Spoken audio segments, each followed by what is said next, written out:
ओम परमात्मने नम ऋषिभ्यो नम गुरुभ्यो नम सभाभ्यो सभापतिभ्यो नमो नमः। श्री श्री ठाकुर चरण तले मोर श्रद्धा भक्ति और नमन जनाऊँगी। बंधुगण, कौन से एक यांत्रिक त्रुटि कारण आपण मान सहित जो समय जोग दबा कथा से समय जोग दे पारुने, तेणु आपण मान समस्त पाखे मोर क्षमा भिक्षा करुच्ची। बंधुगण, समय को अतिवाहित नक केवल आपण मैंने जो मैंने जो आभासी माध्यम जोग देती समस्त को मोर चरण बंदन पूर्वक सम्मानर लोक मान मोर श्रद्धा भक्ति और नमन जनाऊँगी। कनिष्ठ मान मोर श्रद्धा एवं शुभेच्छा ज्ञापन करुच्ची। बंधुगण, संसार रे चारि आश्रम भितर गृहस्थ आश्रम हूँ श्रेष्ठ आश्रम। यही गृहस्थ आश्रम मूल दुआ आरंभ हुए विवाह संस्कार। गुरुकुल आसीथिबा पुत्र एवं कन्या, कन्या गुरुकुल कन्या एवं पुत्र गुरुकुल जो माने पुरुष गुरुकुल मानक पुरुष को आचार्य एवं पितामाता बसी निर्णय करती क्यों गुणकर्म स्वभाव अनुसार क्यों पुत्र कन्या सहित क्यों पुत्र कन्यार कौ पुत्र सहित क्यों कन्यार क्यों कन्या सहित क्यों पुत्र संयोग हम एक चिंतन करती। से विवाह संस्कार पूर्व चारिटी संस्कार कराए। गोटे हूँ बागदान संस्कार, जहाँ को आम निर्बंध बिली कहूचु, ताको आगुरु बागदान संस्कार करा जाउतला। अर्थ बागदान माने परस्पर परस्पर प्रति पितामाता माने बसी एवं आचार्य माने बसी कथा होउतले, संकल्प करूथिले जे आमे मोर पुत्र सहित तुमर कन्या एवं कन्या पिता कहूतला मोर कन्या सहित आपणक पुत्रर एक दाम्पत्य जीवन जीवन निर्वाह करिवा पई आमे गृहस्थ जीवन आरंभ करूछु। तापरे बागदान संस्कार पर परस्पर परस्पर को निमंत्रण सहित तापरे आमर समावर्तन संस्कार करा जाए। समावर्तन संस्कार उद्देश्य हूँ विद्यालय पिला आसी गृहस्थ जीवन सहित केवे मिसी ना, तेणु गृहस्थ जीवन में मिसवा ताकू विभिन्न प्रकार जो भोग विलास नुहे, दर्पण पानिया भोग माने स्नान शौच आदि विभिन्न प्रकार कथा को बुझे दि जाए। विवाह संस्कार आरंभ हैला बेले आमर परंपरा हूँ बर ही कन्या घर को जाए। कहीं ना जी सबुदिन निज घर को छाड़ी तम घर को आसब ताकू स्वागत करने स्वयं बर एवं बर पिता अन्य माने जीवा दरकार। समाज रे प्रथम एक भूल है कन्या घर को निम्न करा जाय बर घर को बड़ बिल कह जाय। आपण मान को एठू मोर उदाहरण आरंभ करुच्ची।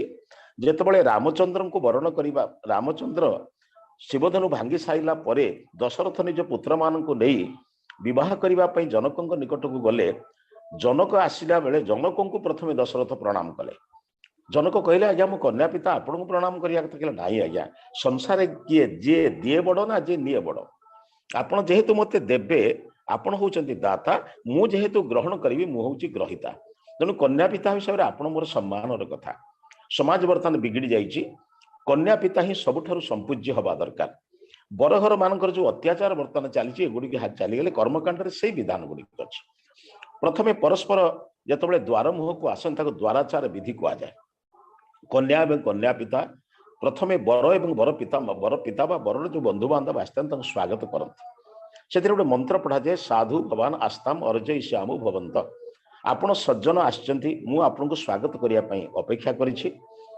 कन्या पिता बर पिता बा अन्य तांको बंधु बांधव को स्वयं कन्या और कन्या पिता बर को स्वागत करते। प्रथमे पाद्य तापरे अर्घ्य तापरे आचमन दे सारा परस्पर परस्पर गोटे मधुपर्क हुए। मधुपर्क रोचे मधुपर्क प्रतिगृहताम। कन्या स्वयं हाथ में मधुपर्क जो दही मधु घृत सम्मिश्रित होता है। से एक देकी कहे आम दुई जन जो गृहस्थ जीवन को प्रवेश करुचु आम भितर मधुर संपर्क रहिबो। मधु शब्द अर्थ हूँ मधुर संपर्क रहिबो। द्वितीयत से प्रार्थना करती, तमें जेहेतु मु तम सहित दाम्पत्य जीवन चिरदिन निर्वाह करी, आमर प्रेम आमर प्रीति आमर स्नेह दही भली घनीभूत हम एवं घृत भली पवित्र शुद्ध एवं स्नेहसिक्त रहिबो। एठू कार्य आरंभ होला परे उभय उभय को वरण करते, स्वीकार करते। से गोटे मंत्र पढ़ा जाए, समंजंतु विश्वे देवा समापो हृदयानिनौ संगमातरिस्वा संधाता समुदृष्टिर दधातुर। हे यज्ञ मंडप उपस्थित समस्त विद्वान गण पिता माता आचार्य माने आपण को प्रणाम करी आमे दुई जन गृहस्थ जीवन को जाउछु। एबे एको कन्या भी पढ़िबे बर भी पढ़िबे। उभय कहिबे आम समंजंतु, आपण आम दुई जन को स्वीकार करंतु। काहेकि ना आमे वर्तमान एक नूतन जीवन समाज को एक रामकृष्ण भली प्रतापरुद्र शिवाजी प्रदान करने आमे दुई जन वर्तमान आग को जाउछु। आमर विवाह संस्कार मूल उद्देश्य नहीं आमे भोग करिबे, କାରଣ ଭୋଗ ପାଇଁ ସଂସାରରେ ଅନେକ ଜିନିଷ ଅଛି ଯୋଉଠିକି ବିବାହ ନ କଲେ ମଧ୍ୟ ସବୁ ଭୋଗ ମିଳିପାରିବ। କିନ୍ତୁ ଆମେ ଗୃହସ୍ଥ ଜୀବନ ଯାପନ କରୁଛୁ ସମାଜକୁ ଏକ ସୁସ୍ଥ ପରମ୍ପରା ଏକ ସୁସ୍ଥ ନାଗରିକ ଦେବା ପାଇଁ।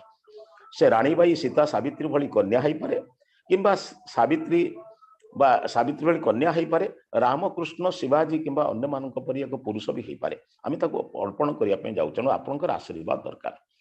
ଆମେ କିଭଳି ରହିବୁ ନା ଜଳ ସହିତ ଜଳ ମିଶିଲେ ଯେମିତି ପୃଥକ କରି ହୁଏନି, ଯଥା ବ୍ରାହ୍ମଣୀ ବୈତରଣୀ ନଦୀକି ଜଳ ମିଶେଇ ଦେଲେ କେହି ଜଣେ ଅଲଗା କରିପାରିବେ ନାହିଁ, ଆମେ ସେମିତି ଅବିଭକ୍ତ ରହିବୁ। ଏବଂ ପ୍ରାଣବାୟୁ ଯେପରି ପ୍ରିୟ, ଯେମିତି ସଂସାରର ସବୁଠାରୁ ପ୍ରିୟ ଭିତରେ ଶ୍ରେଷ୍ଠ ହେଉଛି ପ୍ରାଣବାୟୁ, ପ୍ରାଣବାୟୁ ଯେମିତି ପ୍ରିୟ ଆମେ ପରସ୍ପରର ପ୍ରିୟ ରହିବୁ। ମୋର କହିବାର କଥା ହେଉଛି ବନ୍ଧୁ, ଆମ ଦୁଇ ଜଣଙ୍କୁ ଆପଣମାନେ ଆଶୀର୍ବାଦ କରନ୍ତୁ, ଆମେ ପ୍ରିୟତା ଜୀବନ ସହିତ ମଧୁର ଜୀବନ ସହିତ ଦାମ୍ପତ୍ୟ ଜୀବନକୁ ନିର୍ବାହ କରିବୁ। ସମସ୍ତଙ୍କ ଆଶୀର୍ବାଦ ନେଲା ପରେ ସେତେବେଳେ ପୁରୁଷ କହେ ଯେ ଅଘୋର ଚକ୍ଷୁ ଅପତି ଅଘିନୀ ଶିବା ପଶୁଭ୍ୟ ସୁମନା ସୁବର୍ଚ୍ଚା, ମୁଁ ଚାହୁଁଛି ତୁମେ ମୋ ଘରୁ ଗଲେ କଣ କଣ କରିବ। ଅଘୋର ଚକ୍ଷୁ, କେବେ କ୍ରୋଧ ଚକ୍ଷୁରେ ଚକ୍ଷୁ ଲାଲ କରିବ ନାହିଁ। ଅପତି ଅଘିନୀ, ପତିର ବିରୋଧୀ କାମ କରିବ ନାହିଁ। ଶିବା ପଶୁଭ୍ୟ ସୁମନା ସୁବର୍ଚ୍ଚା, ପଶୁ ଶକ୍ତି ପ୍ରତି ମଧ୍ୟ ତୁମେ ସୁମନା ରହିବ, ଅର୍ଥ ଆଶୀର୍ବାଦ ଯୁକ୍ତ ହବ। ସୁମନା, ସୁନ୍ଦର ମନଟିଏ ନେଇ ଘରକୁ ଯିବ। ସୁବର୍ଚ୍ଚା, ତେଜସ୍ୱିନୀ ହବ, କେବେ ଦୁର୍ବଳ ହବନି। ଏମିତି ଅନେକ କଥା କହିସାରିଲା ପରେ କନ୍ୟା କହେ ପ୍ରମେ ପତିଜାନ ପନ୍ଥା ଶିବା ଅରିଷ୍ଠା କଳ୍ପନ୍ତମ, ମୋର ପତି ଗମନର ମାର୍ଗ ଶିବା ମାନେ ମଙ୍ଗଳମୟ ହଉ ଅରିଷ୍ଟ ହଉ, ମୁଁ ଆପଣମାନଙ୍କୁ ସମସ୍ତଙ୍କୁ ପ୍ରାର୍ଥନା କରୁଛି। ତାପରେ ଯଜ୍ଞକୁଣ୍ଡ ପରିକ୍ରମା କରି ସେମାନେ ଯଜ୍ଞ ମଣ୍ଡପରେ ବସନ୍ତି। କନ୍ୟାଦାନ ପିତା ସେତେବେଳେ କରେ। କନ୍ୟାଦାନ ଶବ୍ଦକୁ ବୁଝିବା, ଆଜ୍ଞା କନ୍ୟାଦାନ ମାନେ ଦାନ ପଦାର୍ଥ ନୁହେଁ, କନ୍ୟାକୁ ସମ୍ପ୍ରଦାନ କରାଯାଏ। ସମାଜକୁ ଏକ ଦିବ୍ୟ ସନ୍ତାନ ଦେବା ପାଇଁ, ଦିବ୍ୟ ସନ୍ତତିଟିଏ ଦେବା ପାଇଁ ପିତା ତାର ପାଳିତ କନ୍ୟାକୁ ଅନ୍ୟ ଜଣଙ୍କୁ ଅର୍ପଣ କରେ କେବଳ ସମାଜର କଲ୍ୟାଣ ପାଇଁ। ତେଣୁ ଦାନ ବୋଲି ବୁଝିବେନି। ଆଜି ପୁରୁଷ ଲୋକମାନେ ସ୍ତ୍ରୀ ଲୋକମାନଙ୍କୁ ଦାନ ବୁଝିଛନ୍ତି ବୋଲି ଯଥେଷ୍ଟ ଅତ୍ୟାଚାର କରୁଛନ୍ତି, କେତେବେଳେ କେମିତି ହାତ ଉଠାଉଛନ୍ତି, ଦଣ୍ଡ ବି ଦେଉଛନ୍ତି। ତେଣୁ ବୁଝିବା ଦରକାର ଆମେ ଦାନ ପଦାର୍ଥ ନୁହେଁ, ସମ୍ପ୍ରଦାନ ଅର୍ଥ ପରମାତ୍ମାଙ୍କର ଏକ ଅସୀମ କୃପାକୁ ଆମେ ଦୁଇ ଜଣ ଗ୍ରହଣ କରୁଛୁ। ତାପରେ ସେମାନେ ଜୟା ହୋମ, ରାଷ୍ଟ୍ରଭୂତ ହୋମ, ରାଷ୍ଟ୍ର ପାଇଁ କର୍ମ କଣ, ସମାଜ ପାଇଁ କର୍ମ କଣ, ଏସବୁ କରିବେନି, ହୋମ ଯଜ୍ଞ କରନ୍ତି। ଯଜ୍ଞ ପରେ ପରସ୍ପରର ହସ୍ତ ଧାରଣ ହୁଏ। ହସ୍ତ ଧାରଣ ଅର୍ଥ ହେଉଛି ଯୋଉ ପାଣି ଗ୍ରହଣ ବୋଲି କହୁ, ଯେମିତି ଜଣେ ତଳେ ପଡ଼ିଗଲେ ଆଉ ଜଣେ ଉଠାଏ। ହସ୍ତ ହେଉଛି କର୍ମର ପ୍ରତୀକ। ଆମେ ଦୁଇ ଜଣ କର୍ମ କଲା ବେଳେ ଯଦି ତୁମେ କ୍ଳାନ୍ତି ହବ ଅନୁଭବ କରିବ, ମୁଁ ତୁମକୁ ସାହାଯ୍ୟ କରିବି। ମୁଁ କ୍ଳାନ୍ତି ଅନୁଭବ କଲେ ତମେ ମୋତେ ସାହାଯ୍ୟ କରିବ। ପତି ପରିଶ୍ରମ କରି କରି ଘରକୁ ଆସିଲେ ସ୍ତ୍ରୀର ହସ ପତିର କ୍ଳାନ୍ତିକୁ ଦୂର କରିଦିଏ। ପତ୍ନୀ ସେମିତି ଛୁଟି କାମ କରିଲା ବେଳେ ଯେତେବେଳେ କ୍ଳାନ୍ତି ହେଇ ଝାଳ ପୋଛି ଦିଏ, ପତି ଯଦି ତାର ରୁମାଲରେ କିମ୍ବା ପତ୍ନୀର କାରରେ ତାର ଝାଳ ପୋଛି ଦିଏ, ଏ ଦାମ୍ପତ୍ୟ ଜୀବନ ଦୀର୍ଘସ୍ଥାୟୀ ହୁଏ, କେବେ ମତାନ୍ତର ହୁଏ ନା। ମନାନ୍ତର କଥା ତ ବହୁତ ଦୂରର କଥା। ସେଥିପାଇଁ ପରସ୍ପର କହନ୍ତି ତୁମେ ପଡ଼ିଗଲେ ମୁଁ ଉଠେଇ ନେବି, ମୁଁ ପଡ଼ିଲେ ତମେ ଉଠେଇ ନେବ। ସେଥିପାଇଁ ହାତ ଧରିବା ହୁଏ। ପାଣି ଗ୍ରହଣ ପ୍ରଥମ ମନ୍ତ୍ରରେ ଉଭୟ କହନ୍ତି, ଆମେ କହୁ ଗୃଭଣାମିତେ ସୌଭଗତ୍ୱାୟ ହସ୍ତମ ମୟା ପତ୍ୟା ଜରଦଷ୍ଟିର ଯଥାସ। ହେ ବଧୁ, ହେ ବର, ଆମେ ପରସ୍ପର ବର୍ତ୍ତମାନ ଦୁଇ ଜଣ ପତି ପତ୍ନୀ ଜୀବନ ଯାପନ କରିବାକୁ ଯାଉଛେ। ଗୃଭଣାମିତେ ସୌଭଗତ୍ୱାୟ ହସ୍ତମ, ଆମେ ପରସ୍ପରର ହାତ ଧରି ଜୀବନରେ ଦୁର୍ଭାଗ୍ୟ ଆଣିବା ନାହିଁ। ଯେଉଁ କାମ ଦ୍ୱାରା ଆମ ଭିତରେ ଦୁର୍ଭାଗ୍ୟ ସୃଷ୍ଟି ହେବ ସେ କଥା କେବେ କରିବାନି। ଅର୍ଥ ଆମେ କ୍ରୋଧ ହେବା ନାହିଁ, ହିଂସା କରିବା ନାହିଁ, ଦ୍ୱେଷ କରିବା ନାହିଁ, କାମନା ବାସନାର ବଶବର୍ତ୍ତୀ ହୋଇ ଶରୀରକୁ ଅତ୍ୟଧିକ ଉପଭୋଗ କରିବା ନାହିଁ। ଏମିତି ଅନେକ ଜିନିଷ କଥା କୁହାଯାଇଛି। ତେଣୁ ଗୃଭଣାମିତେ ସୌଭଗତ୍ୱାୟ ହସ୍ତମ ମୟା ପତ୍ୟା ଜରଦଷ୍ଟିର ଯଥାସ, ଆମେ ପତିପତ୍ନୀ ଭାବରେ ଯାବତୀ ଜୀବନ ରହିବା। ସେଥିରେ ବହୁତ ମନ୍ତ୍ର ଅଛି। ଭଗସ୍ତେ ହସ୍ତମଗ୍ରବୀତ ସବିତା ହସ୍ତମଗ୍ରବୀତ ପତ୍ନୀ ତୁମସି ଧର୍ମଣା ଅହମ ଗୃହପତି ତବ, ଆଜିଠାରୁ ତୁମେ ମୋର ଧର୍ମତଃ ପତି, ମୁଁ ତୁମର ଧର୍ମତଃ ପତ୍ନୀ। ଅର୍ଥ ଧର୍ମ କାର୍ଯ୍ୟ କରିବା ପାଇଁ ପତି ପତ୍ନୀ ଜୀବନ ଯାପନ କରାଯାଏ। ଅନ୍ୟ ସବୁ ଗୁଡ଼ିକ ବଜାରରେ ଉପଲବ୍ଧ ହେଉଛି। ଶେଷ ମନ୍ତ୍ରରେ ପରସ୍ପର କହନ୍ତି ନ ସ୍ତେୟ ମଦ୍ମି ମନସା ଜୁନଜ୍ମି, ଆଜିଠାରୁ ଆମେ ନିଷ୍ପତ୍ତି କରିବୁ ଅସତ ଧନ ଅସତ ବିଚାର ମନକୁ ଆଣିବୁ ନାହୁଁ, ସତ୍ୟ ମାର୍ଗରେ ଚାଲିବୁ, ନ୍ୟାୟ ମାର୍ଗରେ ଚାଲିବୁ, ଗୁରୁଜନ ମାନଙ୍କର ସେବା କରିବୁ, ଲଘୁଜନ ମାନଙ୍କୁ ନିର୍ମାଣ କରିବୁ, ପରିବାରର ସମସ୍ତ ସଦସ୍ୟଙ୍କୁ ଖୁସି ଦେବୁ। ଏଇ ବିଚାରରେ ଆମେ ଆଗକୁ ଯିବା। ବନ୍ଧୁଗଣ, ଏକଥା ହେଇସାରିଲା ପରେ ପରସ୍ପର ଗୋଟେ ଶିଳାରୋହଣ କରନ୍ତି। ଶିଳାରୋହଣ କରିବାର ଉଦ୍ଦେଶ୍ୟ ହେଉଛି ବର କହେ ବଧୂକୁ, ଅର୍ଥାତ୍ ପତି ପତ୍ନୀ ହେଇନଥାନ୍ତା, ପୁଣି ଗୋତ୍ର ପରିବର୍ତ୍ତନ ହୁଏ ଅନ୍ୟ ସଂସ୍କାରରେ, ତାପରେ ଯୋଉ ଗର୍ଭାଧାନ ସଂସ୍କାରରେ। ସେଥିପାଇଁ ବର ବଧୂକୁ କହେ ଆରୋହ ଇମଂ ଅସ୍ମାନମ ଅସ୍ମେବତ୍ୱମ ସ୍ଥିରା ଭବ, ତୁମେ ଏଇ ପଥର ଉପରେ ପାଦ ରଖି ପ୍ରତିଜ୍ଞା କର, ତମେ ପଥର ଭଳି ସ୍ଥିର ରହିବ। ଅସ୍ମେବତ୍ୱମ ସ୍ଥିରା ଭବ, ପଥର ଭଳି ଧୈର୍ଯ୍ୟବତୀ ହବ। ମୋ ଘରକୁ ଗଲାବେଳେ ସମସ୍ତେ ତୁମର ଅପରିଚିତ, ମୁଁ ବି ତୁମର ଅପରିଚିତ। मोर गुणकर्म स्वभाव को पूर्णतः तुम्हें जानी ना तुमर गुणकर्म स्वभाव को मु जानी नहीं मोर पितामाता मध्य तुमको जानी ना केतबेले जदि क्रोधवशत केतबेले जदि विवशता वशत किसी कही दियंती तमे धैर्यर सह प्रस्तर परि ताकू सहिब पुणी केमिति अभितिष्ट सुंदर भाव रहिब मन रे केबे द्वंद्व रखिब नाही कृतज्ञत पवित्रतार सहित हाँ मो बापा कही कौन मु सही न था सेमिति जदि मो स्वामी बापा कहीदे सी कौन मोर बापा नुहति स्वामी माँ जदि कहीदे मो बा भी केतले कहे मु भी सही नेबी यही जो पवित्र विचार को आने धैर्य साहस शक्ति सामर्थ्य अर्पण करने शिलारोहण कार्य कर उभय लाजा होम करती माने खई पड़ा एक गुरुत्वपूर्ण कथा खई पड़ार मूल कारण हूँ आप जानते धान को भाजीदे खई हुए धानटा भाजीदेला जो खई है से धान को जदि कौन से माटीर पोता जाए से केबे गछ हबनी कहीं से दग्ध बीज हो जाए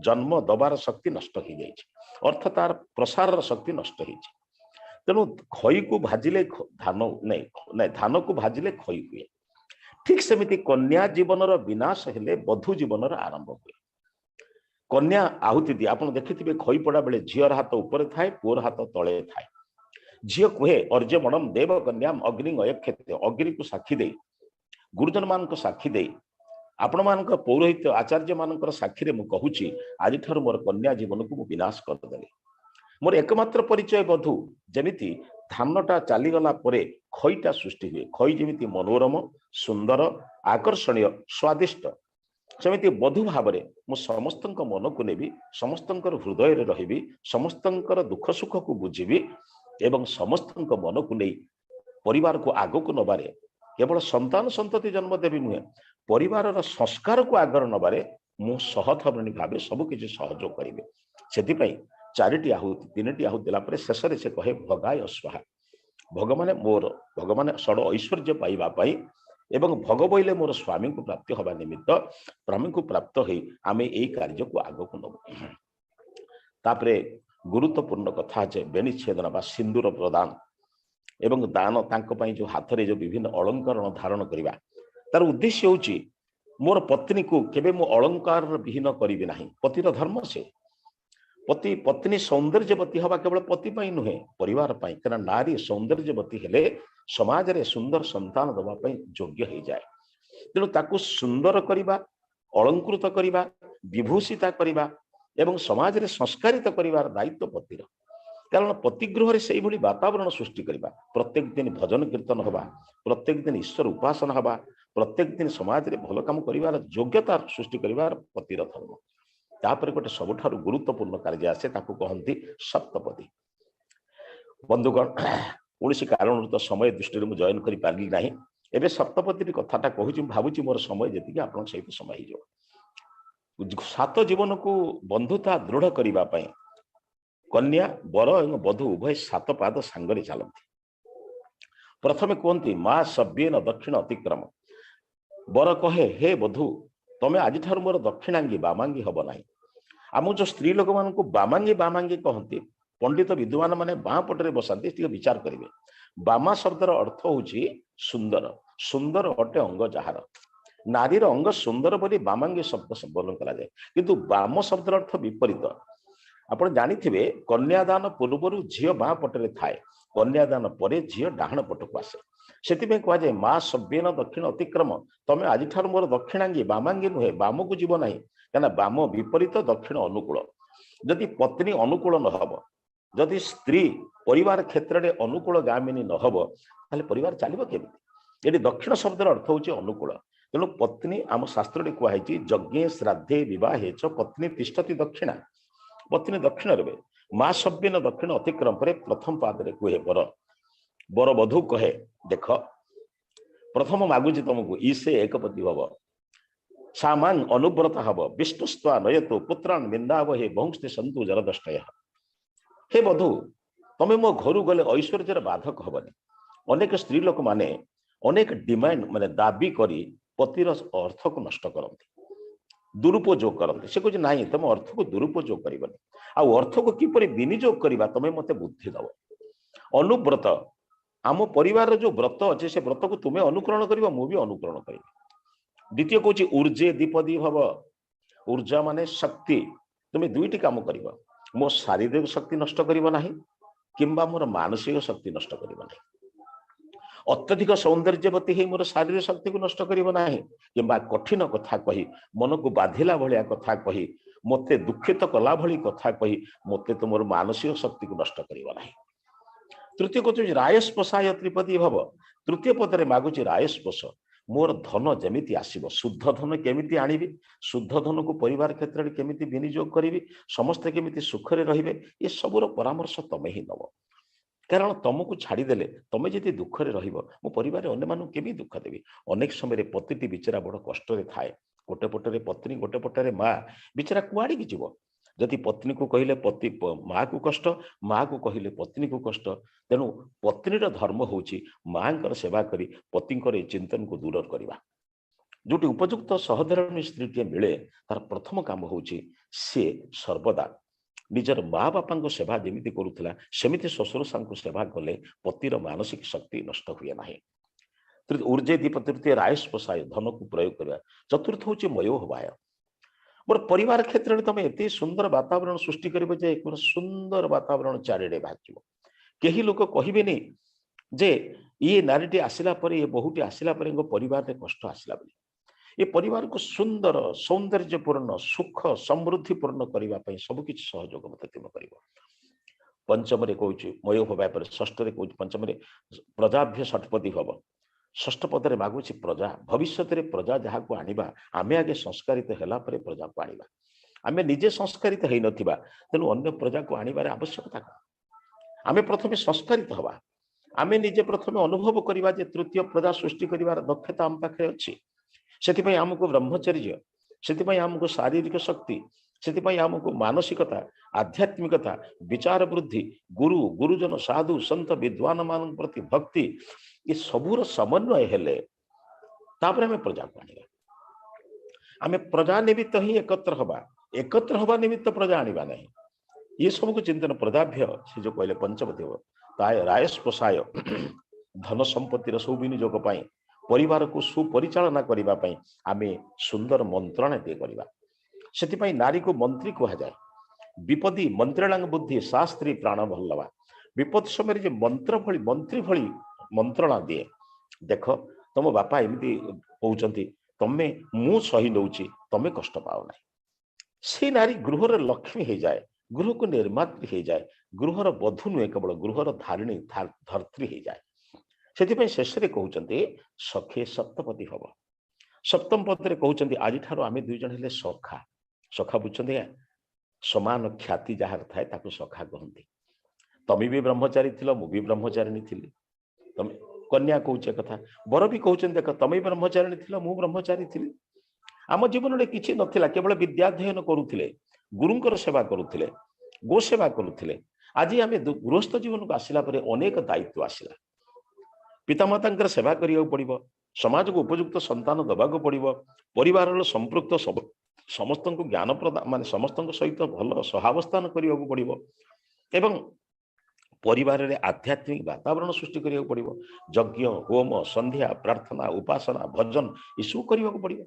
ये सब काम कला बेले आम कई कार शासक शासित हवा नहीं, कहीं 60-40 हवा नहीं। आम बंधु बंधु क्या कहते माने गोटे शगड़र दुईटी चक पड़े। गृहस्थ जीवन गोटाए शगड़, से पति गोटे चक पत्नी गोटे चक, कम बेसी हेले कि चलो।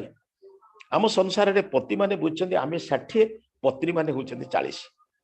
से दृष्टि नुहे केवल आयुर्वेद शास्त्र रे पत्नी पत्नी बधुर बयस कम हेले संतान उत्कृष्ट हम एवं सुसंस्कृत हम एथि बयस पार्थक्य रखा जाता अर्थ नुहे आम विचार रे कई कम हो बेसी। तमें भी जमी तुमर जी अधिकार अच्छी मोर भी से अधिकार अच्छी आ सबुठारु अधिकार तुमर बेसी कहीं जानिच संसार रे समस्ते बड़ किंतु समस्त बड़ अपेक्षा 9 मास तुम्हें अधिक हम कहीं ना तुम्हें गर्भरे मोर संतान को धारण कर मोर माँ मते जमी धारण करी आम समाज को दिव्य संतान देला बेले गर्भरे धारण कर कष्ट तम भी तो अन्य कहीं नबने। तेणु आम दुई जन आज ठार सखा हो गले, बंधु हो गले। बंधु कौन करती बधनाती असौ इति बंधु जे बांधी रखे। तमें एमती कर तमें केवल शरीर द्वारा मत बांधबनी मन में बांधि नब। ମୁଁ ଯୋଉଠି ଥିଲେ ବି ତମକୁ ସ୍ମରଣ ନ କଲେ ମତେ ଯେମିତି ଭଲ ଲାଗିବ ନାହିଁ। ଆଉ ତମେ ବି ଚିନ୍ତନ କରିବ ତୁମେ ଯୋଉଠି ଥିଲେ ମୁଁ ଯେମିତି ମନେ ପକେଇବି, ମୁଁ ଯୋଉଠି ଥିଲେ ତୁମେ ମନେ ପକେଇବ। ଆମେ ହୃଦୟରେ ବସିବା। ସେଥିପାଇଁ ନସ୍ତେୟ ମଦମି ମନସା ଜୁନୋଜମେ, ଆମେ ମନରେ ଯୋଡ଼ିଯିବା, ମନ ଭିତରେ ପରସ୍ପରକୁ ରଖିବା। ସେଥିପାଇଁ ଆମେ ଦି ଜଣ ଏଠାରେ ରହିଲେ ବନ୍ଧୁ। ସଖେ ସପ୍ତପଦୀ ହବ, ଆମେ ସଖା ହବା। ସଖା ହେଲେ କଣ ହବ ନା ବନ୍ଧୁତାପୂର୍ଣ୍ଣ ବିଚାର ଦୃଷ୍ଟିକୋଣରେ ଆମେ ପରସ୍ପରକୁ କେହି କାହାକୁ ଶାସକ ଶାସିତ ହବାନି। ହସ ଖୁସିର ସଂସାର ଭିତରେ ଦେଖିବେ ଆଜ୍ଞା, ଯେମିତି ପତ୍ନୀଟିଏ ଖୁସିରେ ରହିଲେ ମହର୍ଷି ମନୁ କହିଲେ ଯତ୍ର ନାର୍ଯ୍ୟସ୍ତୁ ପୂଜ୍ୟନ୍ତେ ରମନ୍ତେ ତତ୍ର ଦେବତା। ଯେଉଁ ଘରେ ନାରୀମାନେ ସମ୍ମାନିତ ହୁଅନ୍ତି ସେ ଘରେ ଦେବତା ମାନେ ଜନ୍ମ ହୁଅନ୍ତି। ଯତ୍ରି ତାସ୍ତୁ ନ ପୂଜ୍ୟନ୍ତି, ଯେଉଁ ଘରେ ସେମାନଙ୍କ ପ୍ରତି ସମ୍ମାନ ଦିଆଯାଏ ନାହିଁ, ସର୍ବା ତତ୍ରା ଫଳା କ୍ରିୟା, ସବୁ କ୍ରିୟା ସେଠି ବିଫଳ ହେଇଯାଏ। ତେଣୁ ମୋର ବିଶ୍ୱାସ ଏଇ ଯୋଉ ସପ୍ତପଦୀର ସପ୍ତମ ଭାଗ ଯୋଉ କୁହାଗଲା ସଖେ ସପ୍ତପଦୀ ହବ, ସା ମାଂ ଅନୁବ୍ରତା ହବ। ସା ମା, ମୁଁ ଚେଷ୍ଟା କରୁଛି ତମେ ଅନୁବ୍ରତ ହୁଅ। ଆପଣ ଜାଣିଛନ୍ତି ଆଜ୍ଞା, ବିବାହ ସଂସ୍କାର ପରେ ପରସ୍ପର ହୃଦୟ ସ୍ପର୍ଶ କରନ୍ତି। ପତି ପତ୍ନୀର ପତ୍ନୀ ମାନେ, ବର ବଧୂର ବଧୂ ବରର ଉଭୟ କଣ କହନ୍ତି ଯେ ଆମେ ଦି ଜଣ ପରସ୍ପର, ଆମେ ବର୍ତ୍ତମାନ ହୃଦୟ ସ୍ପର୍ଶ କହୁଛୁ, ଆମେ ପରସ୍ପରକୁ କହୁଛୁ ଯେ ମମ ପ୍ରତୀତେ ହୃଦୟମ୍ ଦଧାମି, ଆଇଠାରୁ ତମର ବ୍ରତ ମୋର ବ୍ରତ ଏକା ହବ। ଆମେ ଦୁଇ ଜଣଙ୍କର କଣ ମତାନ୍ତର ଅଲଗା ହେଇପାରେ, କିନ୍ତୁ ଦୁଇ ଜଣଙ୍କ ପରାମର୍ଶ କରିବା। ଆଜିକାଲି ପତି ପତ୍ନୀ ଆଉ ପରାମର୍ଶ କରୁନାହାନ୍ତି। ପତି କରିଦଉଛି ପତ୍ନୀକୁ ମାନିବାକୁ ବାଧ୍ୟ କରୁଛନ୍ତି, ବେଳେ ବେଳେ ପତ୍ନୀ କରିଦଉଛି ପତିକି ମାନିବାକୁ ବାଧ୍ୟ କରୁଛନ୍ତି। ଆମ ସମାଜରେ ଅନେକ ଲୋକମାନଙ୍କ ଘରେ ଦେଖିବେ ପତିର ଚାଲୁଥିବ ଏକଛତ୍ର ଶାସନ, ପତ୍ନୀ ବିଚାରା ମାନିଥିବ। ବେଳେ ବେଳେ ଗୋଟେ ଜାଗାରେ ଦେଖିଥିବେ ପତ୍ନୀର ମଧ୍ୟ ଔଦ୍ଧତ୍ୟ ଏତେ ବଢୁଥିବ ଯେ ପତି ବିଚାରା ଚୁପ ହେଇଥିବ। ନା, ଆମ ବିଚାର ତା ନୁହେଁ। ଉଭୟ ମନ୍ତ୍ରଣା କରିବେ, ମମ ପ୍ରତୀତେ ହୃଦୟମ୍ ଦଧାମି, ତମ ହୃଦୟ ଭିତରେ ମୋ ବିଚାର ପ୍ରବେଶ କରୁ, ମୋ ହୃଦୟ ଭିତରେ ତମ ବିଚାର ପ୍ରବେଶ କରୁ। ମମ ପ୍ରତୀତେ ହୃଦୟଂ ଦଧାମି ମମ ଚିତ୍ତମ୍ ଅନୁଚିତ୍ତମ୍ ତେ ଅସ୍ତୁ, ମୋର ବିଚାର ତମର ବିଚାର ପରସ୍ପରର ଅନୁସରଣ କରୁ, ଅନୁକରଣ ନୁହେଁ ଅନୁସରଣ କରୁ। ମୁଁ ଗୋଟେ କଥା, ମୁଁ ଜଣେ ସାଧୁ ସନ୍ତକୁ ଘରକୁ ନେଇ ଆସିଲା ବେଳକୁ ତମେ ପାଣି ଲୁଟାଇ ଧରି ଦୁଆର ମୁହଁରେ ଠିଆ ହେଇଥିବ, ସାଧୁଟି ବି ଭାଜିବ ଉପଯୁକ୍ତ ସହଧର୍ମିଣୀ, ମୁଁ ବି ଭାବିବି ମୋର ମନ କଥାକୁ ମୋ ସ୍ତ୍ରୀ ବୁଝିପାରୁଛି।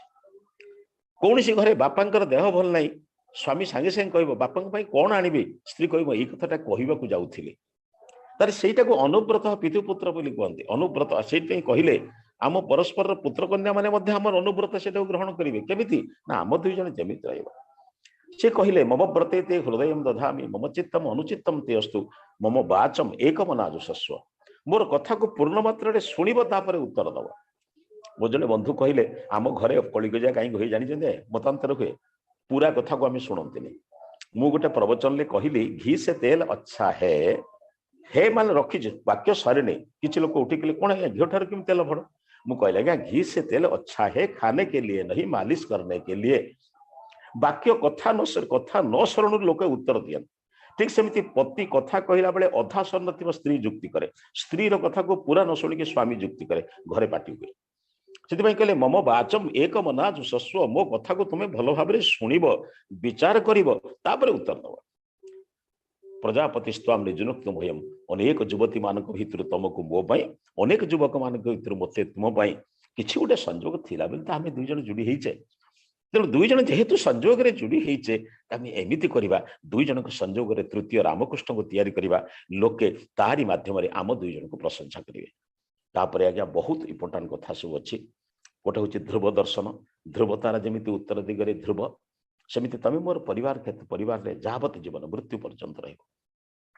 ଆମ ବିଦେଶୀ ଦେଶ ମାନଙ୍କରେ ବିଦେଶରେ ଅଛି ପତି ପତ୍ନୀ ପୂର୍ଣ୍ଣ ଜୀବନ ଯାକ ରହନ୍ତି ନାହିଁ, ଅର୍ଥ ମୃତ୍ୟୁ ପର୍ଯ୍ୟନ୍ତ ରହନ୍ତି।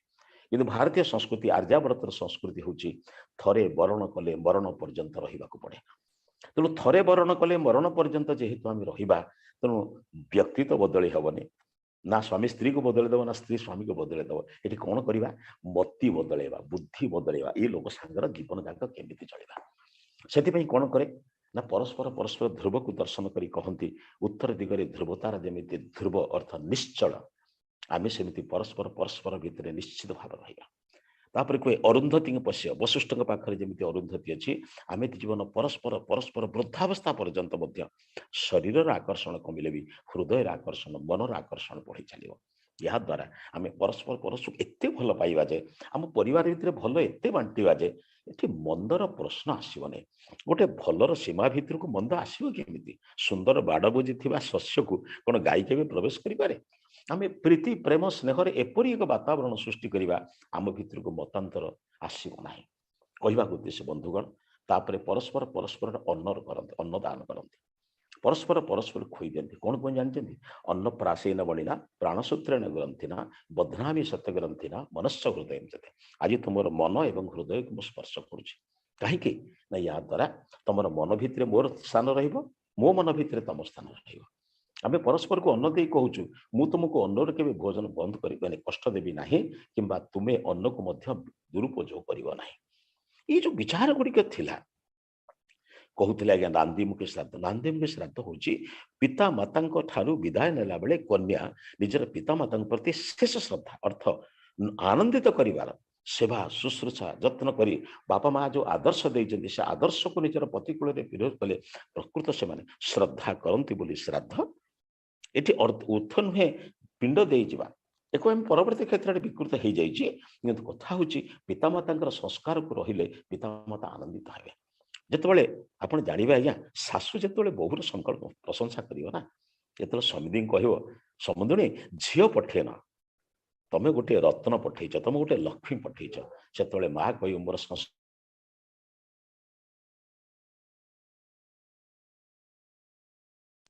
आपण मानक अनुरोध करुच्ची समय दृष्टिकोण में मो समय को समाप्त करें आम विभिन्न कार्यक्रम सहित संपृक्त मुझे अनुरोध करुच्ची मोर विचार भितर जो भल कथा गुड़िक अच्छी जीवन में प्रयोग करेंगे निजर दाम्पत्य जीवन में प्रयोग करेंगे जदि या भितर किसी क्या कष्ट कर कथा मत आप फेरदेवे पुनः श्री श्री ठाकुर को प्रति मोर श्रद्धा भक्ति नमन जड़े मोर विचार को समाप्त करुच्ची समस्त नमस्ते गोटे दुटी छोटिया प्रश्न गुड़े छाड़ी गले जो जामुन डाल व्यवहार करा जाए हलदी पानी व्यवहार करा जाए ये दुईटर तात्पर्य संपर्क टिके आलोचना करिवे दिने आगे कोटा कहले सर ये जो जामुन डाल रे साधारणतः से माने हाथ रे गंठी पकांती नहीं नहीं जामुन डाल नुहे आमर वैदिक विचार हूँ केवल दुब बरकोली पत्र किंतु परवर्ती क्षेत्र में आंब डाल जांब डाल जोड़ी देते तार मूल उद्देश्य हूँ आंब जांब हूँ रोग प्रतिषेधक शक्तिर संभार देखिए आप बर मान आगु आंब डाल में दांत घषापी दिखाला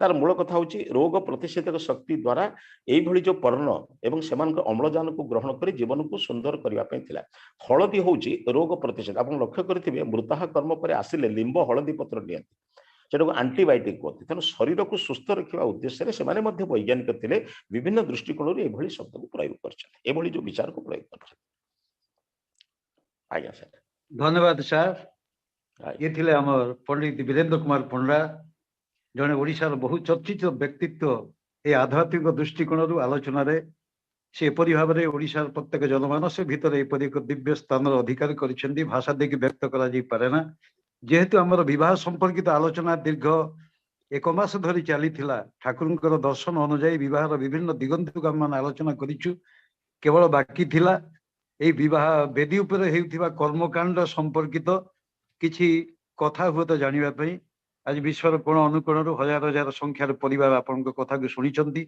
आनंद नहीं चाट बॉक्स रे बहु प्रकार मेसेज आसी केवल मात्र आम प्रार्थना करूँ आप सुस्थ रुहतु निरोग रुहतु यहीपरी भाव में आम मान अनुप्रेरित करूँ हुए तो आगामी दिन में ये आर्यकृष्टि की नहीं बर्तमान आलोचना चली पुणी वर्णाश्रम उपर या पर आलोचना आरंभ हो कहीं आशा करी आपण परी जड़े माने बहु ज्ञान व्यक्तित्व आपण मुहर आउ थे आम शुणु निश्चित भाव में यही वर्णाश्रम भित्तिक व्यवस्था जो समाज से संपर्कित दिन आम मैंने शुणु सर्वशेष आपंकर सुदीर्घ निरामय जीवन प्रार्थना करी वक्तव्य की सांग करुच्ची निश्चित आज्ञा बहुत धन्यवाद आपण अनुरोध को निश्चित ग्रहण करी मोर विश्वास आपण मते से भली मु ग्रहण करी आपण समस्त श्रद्धा को ग्रहण करी मु नमस्ते जय गुरु आज्ञा।